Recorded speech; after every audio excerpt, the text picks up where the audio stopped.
This was literally one of the most unique episodes I ever seen. Like, I wish I did watch this tonight. Hope you enjoy everyone. Thanks for watching this. I was giving my latest review on Jack and Ashi Jack season 5, episode 8.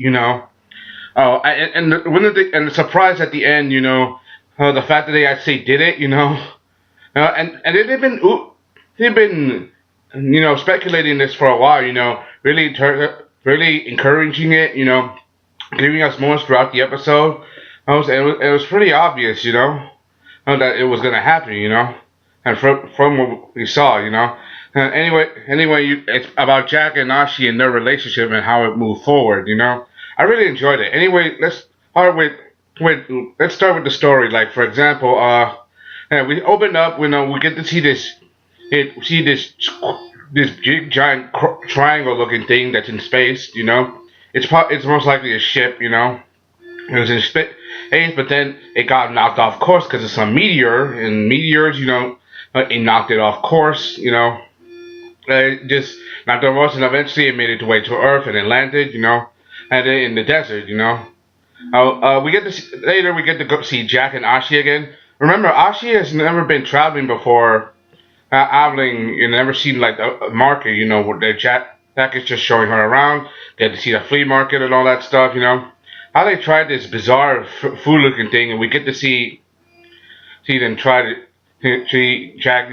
Jack, has been around for a while, so he probably knows which alien food probably tastes the best, And we get to see the guy that's serving the guy that's serving them the food, the chef, the walrus looking thing. How the voice actor that's playing him is Billy West, best for playing voices like Doug, Billy West, is a remarkable voice actor, done so many projects here. And this was one of the best moments, like, because Phil Lamar, who plays the voice of Jack, also worked with Billy West, because Billy West played the voice of Fry, Zach Brannigan, and from Futurama, and also he played the voice of Professor Farnsworth, and also Dr. John Zoidberg, because the guy sounded like Zoidberg. I guess the whole fish and seafood thing was kind of like an Easter egg for that. At least that's what I think, because that's for Futurama fans, because they work together, because he played the voice of Hermes. Because I'm getting off talking, the fact that Jack eats the shrimp, how he gets a fish, how he turns into a fish head, that's probably one of the most ridiculous, and it's a funny thing, gags they ever did on the show. Ashi's like, no way, I'm not going to eat that.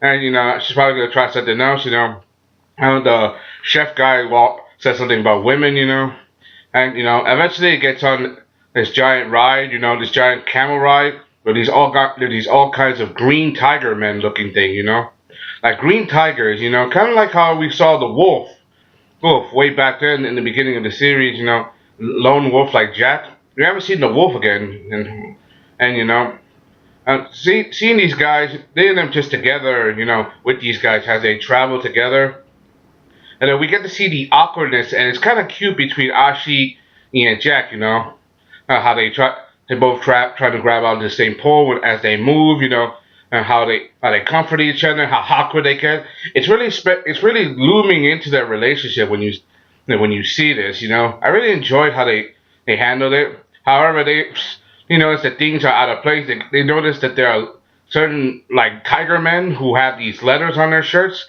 Like, some don't. Oh, and these guys were a bit iffy from the start. Like, for example, they would say, excuse me, in this, like, really grungy voice. Like, excuse me, like they had some hidden agenda. Like, they were mysterious. And when you see the letters, the tiger men and these guys, and Ashi and Jack, it says, Die Samurai Jack. Eventually, they worked together. They managed to fight. Beat up the tiger men. They managed to escape, As they work together, I really like how they tag team, because they're both capable fighters, And Jack now has his sword. He's trying to do his best to try to fight without using his sword now. Because remember, he's trying to, become better than he was before. And the fact that he went through all that, got his sword back, And he lost it because of anger. He doesn't want to succumb to that, Seeing how he and Ashi, how they work together, how they travel together. And we even get to see Ashi, with Jack, both wearing the same kind of hat, You know how Jack, has those straw hats? that he uses plants and grass and stuff and makes them out of leaves. We get to see him make one for himself and one for Ashi. We saw that in an episode of Samurai Jack from the original series. It was titled Jack Sandals. This is how Jack, lost his, sandals, and we found out that it was his mother who made him, taught him how to, his mother taught him, who was the empress, taught him how to make the straw hats. Seeing how their relationship, go deeper and deeper as they go through, because they've been through so much so far. Like Jack tried to save Ashi, Ashi tried to save Jack. I really like how they really, really verified the relationship. As they go to the desert, they eventually both lose their hats. And seeing the eerie look they give to each other, like that loving look. They eventually find their way into a cave, try to get out of the sandstorm, and then they go to find out that it's not really a cave. It's actually the ship that we saw earlier that got knocked off course. They find out there's something wrong with the place. It's not an ordinary place. They get to see these weird things. It looks like quarters, but they're chambers looking things, and they have scratch marks on it. Jack says this is a prison, and they're not alone. Jack, Ashi, she's attacked by this what you call green leech looking thing. Well, I don't know what it does, but it probably just either sucking her blood, putting some kind of venom inside her. Jack saves her, and sucks all the poison out using his mouth. That's an old trick, for sucking snake venom. That's an old, trick from way back when. And they're not alone, because they find out there's just a whole bunch of these things. Hey, these a whole to these, slug, leech-looking things, and they're all over the ship. As they try to make their way to try to find to get a way to get out of this and try to beat the creature. It becomes one of those survival moments. In horror movies that that you're locked in a room with a monster and you're trying to lock in a house with the monster. You're trying to find a way to escape. It's kind of like that. Horror movie chase, and the more they try to cut down, the more the sting just comes back. It's incredibly hard to defeat this monster. Well, especially for them, how they handle the situation, and because they have no idea how to handle it. Now, if I were to say this reminds me of anything, it reminds me either of Dead Space or something from the Alien franchise. They're trapped in the ship with the xenomorphs hunting you and all that stuff. And other horror and alien movies are a lot like that. Trapped in the ship with a monster that just wants to eat you and stuff. They eventually make their way to this room. It has weapons, all kinds of stuff, and it tells them tells them how to defeat the monster. There's a weapon that could kill it, and also the creature's name is Lazarus 97. Lazarus 97. Jack gets the device, but he doesn't know how to use it because he got interrupted because Ashi was messing around with the weapons. And so Jack basically has to wait to use it, but he doesn't know how to use basically the device. He doesn't know how to literally stop this thing from literally killing them as they see fit.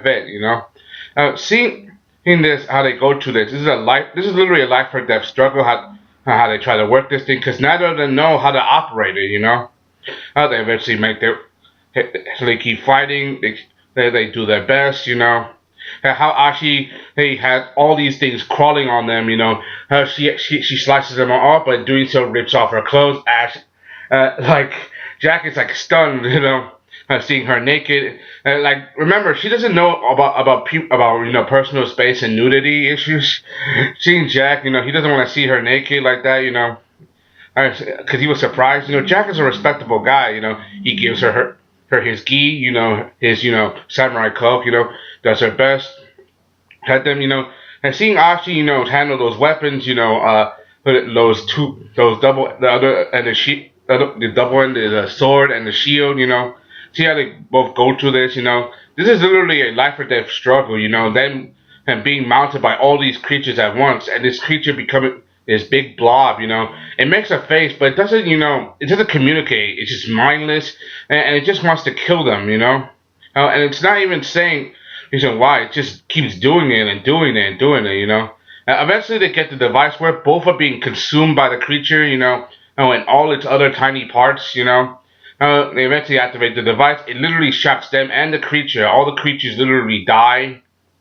all of its parts, and literally decide to just blow up, and they're just covered or in the guts of whatsoever remains of the creature, Both of them are breathing heavily, heavily, from what just happened. They're exhausted, and finally, hey, without even uttering a word, they're both staring at each other, breathing heavily. They both embrace each other in this passionate kiss. Like, I, I gotta admit, I didn't see that coming. But then again, it was highly speculated all along. I didn't expect them to do that like this soon, but then again, we're getting close to the end of the series. Samurai Jack has only 10 episodes left, and this is episode 8. Episode 9 just came out.